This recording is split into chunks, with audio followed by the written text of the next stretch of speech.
দোকানদার আমার ছেলেকে একটা জামা দেখাও। একদম ভালো দেখাবে না, ভালো কোয়ালিটি वाला। এই লাও তোমার 4K কোয়ালিটি वाला জামা। এটার দাম কত? এটার দাম 1000 টাকা মামা। এটা কম হবে, এটার দাম কত?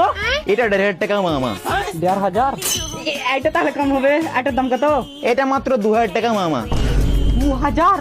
এক গুলাগারে লিস্ট নে। না না, আমি লিবো, এটা তো আমাকে 420 লাগবে, এটা আমি লিবো। ও ঠিকই তো বলছে, ওকে জামাটাতে 420 লাগবে। কই কতগুলো লাগা আছে?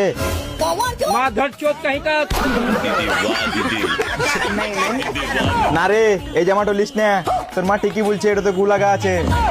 নি দোকানদার বলছে গুলাগা লিস্ট নে। তাহলে এটা লিবো না, অন্য গিলা দেখাও। এটার দাম কত? এই জামাটার দাম তো 100 টাকা আছে, 2000 টাকা বিক্রি হয় না, তুমি 20 টাকা লিলাও। হাট, এটা আমাকে বড় হবে, আমি লিবো না। আরে লে, আরে 5 বছর পিনা হবে রে। এটা আমাকে বড় হবে। তখন নিতে হবে না বাচ্চা।